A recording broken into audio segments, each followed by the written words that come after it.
crazy because we haven't been able to do a lot of block starts. Curly in the white, in the black rather, has got some run. What's up guys, and welcome to the track recap for this past week. As you saw, we have a new world lead in the 100 meters run by Trayvon Bromell in the Diamond League in Rome. Bromell's running away with this one on the good running on the inside from a semi, but Trayvon Bromell stalling He this won the one. race in 9:84 pretty convincingly. A semi from Ghana in the inside lane also went under 10, but he weren't really close to be honest.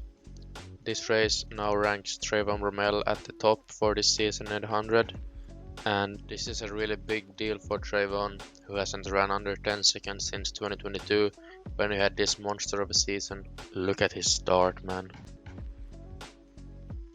Moving on to Jamaica and the Racers Grand Prix held in Kingston on June 7th. Especially in the men's 100, where we had an entry list with every single athlete having a PB under 10 seconds. The set position, away they go. Kishane Thompson got a very good start. Seville has catching up to do. Kishane Thompson looks imperious. He looks commanding. He takes command.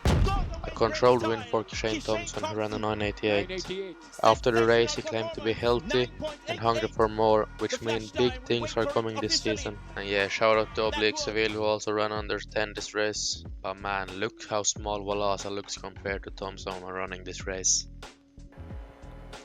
Moving on to the women's 100 at Racers Grand Prix was mainly a race between the Clayton sisters, where Tina took the win in front of Tia, who unfortunately pulled up to finish. Tina ran a 10:98 and a new season's best, but she's still 600s behind her sister this season. We're going back to Rome for a quick recap of the Diamond League. In the men's long jump, we saw home favourite Mattia Furlani battle it out against Australia's Liam Adcock. Mattia Furlani took the lead in the last round with a jump of 8:13. He was already celebrating his victory before Liam Adcock took his final jump, and man, Adcock is him.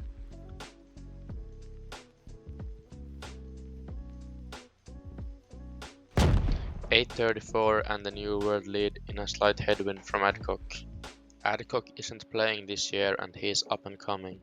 He's a really humble guy as well. Yes, I'm old now, which is tough. It's making it difficult to get any interest from sponsors and stuff. And yeah, the guy can do flips as well. In the men's 400, it was really a matchup between Nene, who ran a sub 44 last week, and Quincy Hall, the Olympic champion. But man, I gotta give a shout out to Kevin Achipi, who ran an insane first curve in lane 7.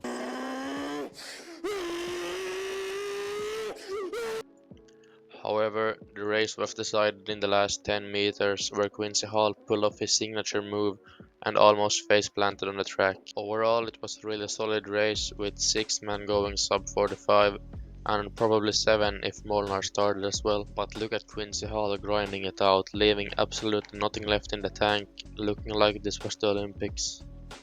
In the women's 5k, we saw the second best performance in history, where Chevet pretty much ran a solo race. She closed the race in 14:03, and that's, as I said, makes her number 2 in history, and there's no doubt that she will run a world record this year. I think she was only 3 seconds away from the world record in this run, and she didn't even look tired, to be honest. In the men's high jump, we saw Tamberi back jumping. He was kinda struggling and only managed to jump to 16, but it's fun to see him jumping again, and his potential is insane. Doroshuk from Ukraine looked really good up until 2:30, and I really think he's the man to beat this year. However, the winner in this competition was Wu from South Korea, who jumped a big 2:32, which is the highest jump outdoor this year, and he was happy with it as well.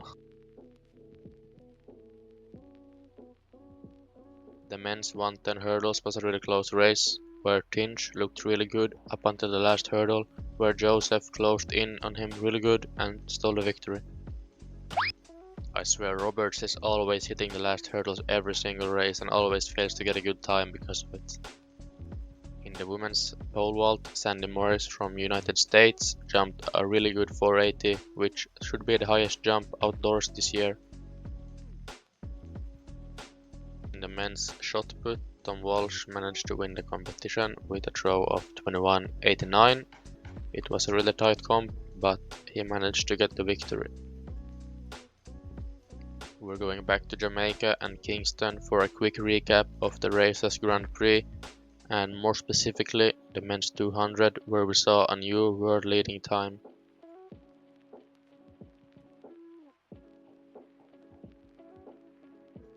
Brian Lavelle from Jamaica won this race in 1979.